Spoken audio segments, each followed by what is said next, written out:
Welcome back to the Helicon studio here at Blockchain World DCS 2021. Helicon NFT is aiming to change the entire landscape of the gaming industry by putting the power back into the gamers' hands. Today's exciting development is that they have partnered with Golden Touch Investment Bank to handle their private fundraising round.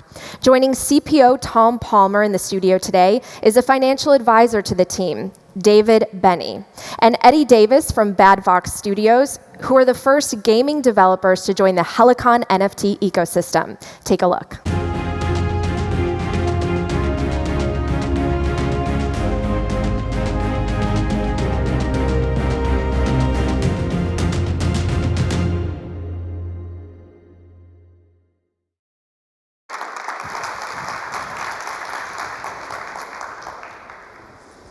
Hello and welcome.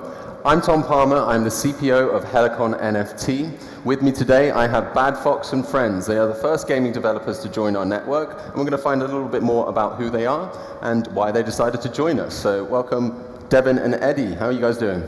Yeah, good, thanks. Good, thank you. All the way over from the UK. I appreciate you guys taking that trip for us to come out here. I hope you're not too tired. So tell me a little bit more about yourself, if you would. How did you get into gaming? Why did you want to become a gaming developer? Yeah, definitely. I've been into games all my life. It's what I've done since I could hold a controller and walk, basically. Yeah. When I've played games, it's always been, why is it fun? What are the game developers actually doing? How have they made it so that I've sunk like 1,000 hours into this, right? Yeah. That's my passion, is understanding why games work the way they do and the psychology behind them. So I was looking to get into gaming studios, found Bad Fox through friends, and they're a fantastic gaming studio, and I'm amazingly glad to be a part of them. Awesome, thank you. And Devin, yourself, tell me about yourself. Yeah, so I'm a friend of the Bad Fox Studios. I've got a background in economics and finance. I've had a keen interest in crypto and blockchain pretty much since 2016, and kind of started becoming, more interested in it recently. Yeah, awesome. Okay, so as Bad Fox Studios then, as I understand it, you guys created an IP called Super Squad. I had to play of it, it's really fun. But it's not a blockchain game. No. So why did you decide to then create this new IP now called Bionic Brawlers that is a blockchain game? Well, I mean, NFTs and blockchain games are, in my opinion, the future of gaming. Mm-hmm. It is giving gamers true ownership of their assets, because at the moment, someone can play a game for 1,000 hours and they buy loads of skins, they've got loads of weapons, but then they decide to leave the game at a later point and it's all lost, right? Yeah. They never get anything for it, or the game studio closes down and then they literally don't have anything. Yeah. Whereas true ownership from NFTs through the blockchain means that they have the ability to, when they leave, sell their assets and actually make a little bit of money out of it. That's the true power of it. Seems fair, right? Yeah, we think so too.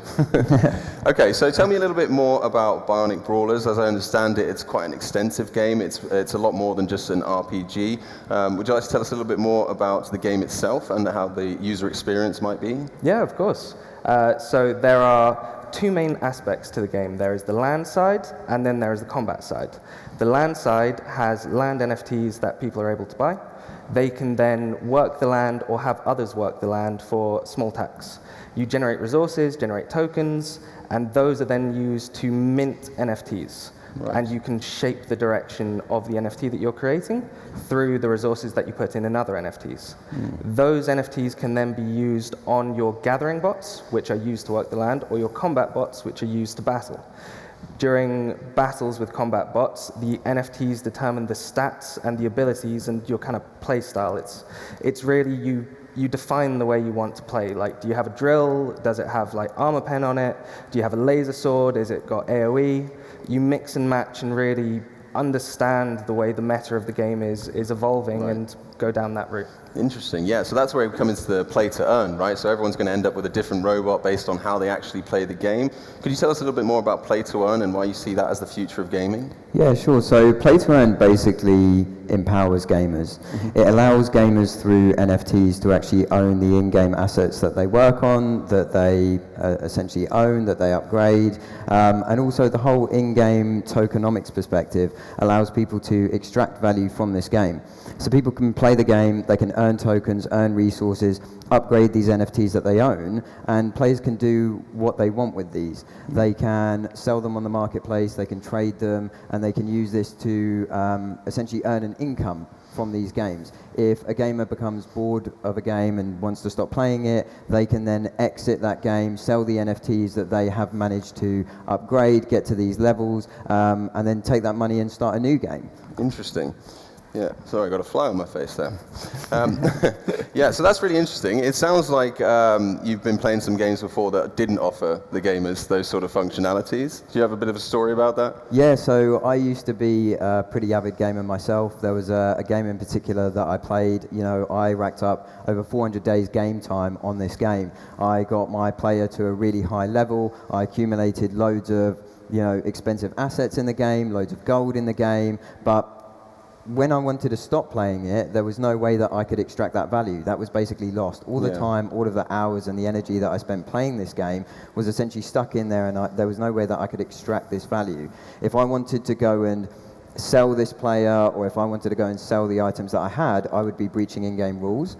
I would then have to go and trade this to, a kind of off-game marketplace, trust this person that I'm giving all these valuable items to that they're actually going to pay me, which made the whole process inefficient and didn't really work. Now, play-to-earn gaming essentially allows gamers to do this, as part of the actual gaming structure. You can go and exit your in-game NFTs, assets, items. You can sell these, get an income from them. The gold and in-game tokens that you're actually earning from playing it has an intrinsic value. These can be traded on an exchange, and you can pretty much extract that value as a gamer if you want to exit or just earn an income.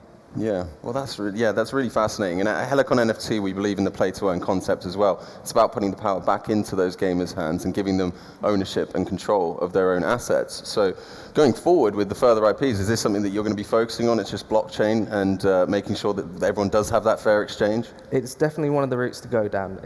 I see it as the future of gaming, but not everyone is on board with it at the moment. I do understand it's very new.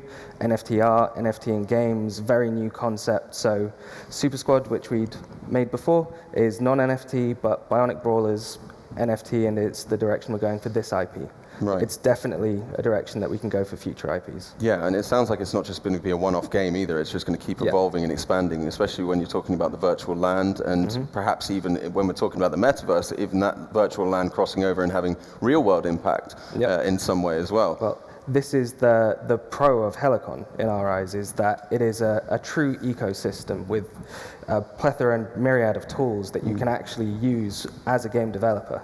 So multiple IPs on Helicon will give us the ability to have tokens traded between games, assets kind of sold, and then players churning out of one game, going into another one. It's a streamlined process for us. Yeah, that's fascinating as well. And again, when it comes down to the metaverse, a lot of people are using it as a sort of hot topic word at the moment, and they keep throwing it around. But we believe as Helicon NFT that if you can't exchange things in between games, if you can't extract value out of those games, there is no metaverse when it comes to gaming. What Facebook or Meta are doing is slightly different in that instance. So how can we expand the metaverse through developers and through the games that we're putting out there? Any one of you guys? Very tricky question right there. It is a multifaceted approach where you need a lot of different game developers coming on and making games for the Helicon platform, in my eyes. Because if you have assets being created and agreements with different studios, they can then have different IPs that share similar assets, which can then be used, because you need developers' agreements between each other to have an asset, right? Yeah, everyone would have to play nice in that instance, yeah. Everyone would have to play nice. Yeah, so that's what we're doing at Helicon. We don't want to take anything away from what developers have or what they're building. We actually want to enhance it. We want to add that new layer of revenue. Tell us about royalty mechanics when it comes to creating NFTs within the games as well. So in my mind, NFTs for games and the royalty mechanic there is one of the best things for game developers, because there's a cycle for gamers, right? So you play a game, start playing it, you're a new player, you're retained for a certain amount of time, and then you churn out, right? That, cool, that's what happens now. But if everything in the game is an NFT, when they leave, they are then able to sell the assets inside of their account, and as the developer, we would have royalties to the NFTs that have been created in the game because we're the proprietor. We made them, right? They were minted by someone else, but it's our IP, so we'd get a small royalty kind of percentage of the transaction. So you're actually diversifying a gaming studio's revenue stream by allowing NFTs inside of a game. And then any subsequent sale of an NFT before someone churns out between active and retained players is further revenue. Yeah, absolutely. And then further on from that as well, I mean, you can create these new NFTs specifically for, a certain season of a game or for an esports tournament down the line as well. And of course, that in itself, through a play-to-earn concept of someone winning that, would have a higher value because it could be a one-of-one and no one else can get their hands on it. Yeah. I during lockdown last year, I got pretty into Call of Duty Mobile. I was buying the skins and the battle passes and everything. And then once the lockdown lifted and I went back out into the real world, I haven't opened the game since, but the money that I spent on there is still sat there in the game, and I've got no way of getting that out. And that's why I find this really fascinating, is if I choose to start another game, I should be able to cash that in, or at least cash out or have a value exchange of some kind. Yeah, no, 100%. That is the next evolution of the games industry in my mind. It's true ownership for the player. Because at the moment, it is technically owned by the game studio, which isn't fair. I mean, you've paid for this asset and it should be yours, right? So that is the next step for me. That's true fairness in the gaming industry. That's interesting. And we mentioned earlier an in-game currency as well, Devin. Can you tell us a little bit about that? Is it in itself a cryptocurrency? Is that going to have value outside of the game itself? Yeah, so play-to-earn games generally have a crypto token inside of them. So through playing the game, players will earn this token, which they will have different utilities. So you can use these tokens to mint NFTs, to upgrade things within the game, and essentially interact with the gaming ecosystem. Now, these tokens, because they are on a distributed ledger, on a blockchain, can be taken and used on an exchange to buy, sell, or trade as you need to. So this allows players to come into the game and play it just for an income. You can get your NFTs within the game. You can strategize in a way that you earn more tokens from the way that the NFTs you use and the way that you're playing the game. And these players can actually earn an income through trading these off-platform or off of the game to make an income. Yeah, okay, fascinating. And I think you guys have put together a little show reel for us, actually. So we'll take a look at that right now.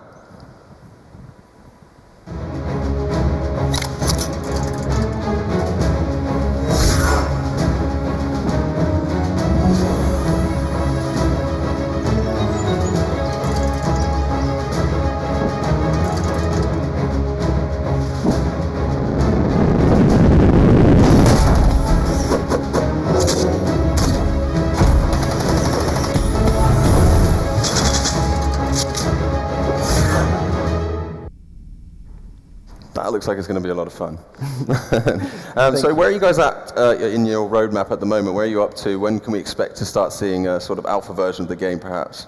So we've currently gone through the concepting stage. So we've got all the details ironed out in terms of what do we want to achieve from this. Okay. We're then going to go into a short pre-production phase, and then 6 months after that, we will have our first playable version of the game, which is where we'll launch our token. Which, correct me if I'm wrong, is the case? Yeah, that's exactly right. Great. Yeah, no, well, it's really exciting. I'm really glad that you guys are choosing Helicon to launch this with. I feel like we're both going to develop our future roadmap together because of this, and onboarding future developers and further IPs with you going forward. We're also talking about our own Helicon Titan game in the future. That's going to be a bit of a longer roadmap as we want to create the properly for blockchain. We want to create what we would call now a AAA game based on the blockchain that has esports functionalities and NFTs as well, of course. So that's going to be very exciting. We look forward to working with you guys on that as well. So the other question I've got for you guys is, why did you choose Helicon NFT to launch this game with? So Helicon provides game developers and studios with a multitude of benefits. Firstly, we're partnering with well-reputed, established company which helps create credibility for us, particularly around, there's a lot of dodgy stuff going on in this NFT space with people creating projects that, they know aren't going to come into fruition, that, could be referred to as scams. So firstly, there's the credibility perspective. Secondly, we've got the Helicon ecosystem. So this provides both devs and gamers with loads of benefits. So these would include being able to buy, trade, and sell on the marketplace. We've got yield aggregators, which allow people to actually profit with the money that they have in the system, as well as the whole DAO functionality as well. I know that you guys are going to be here for a little while, so thank you very much for joining me and talking to us about your game, explaining it to us, and thank you very much for being here. No, thank you. Thanks, Tom. Thank you.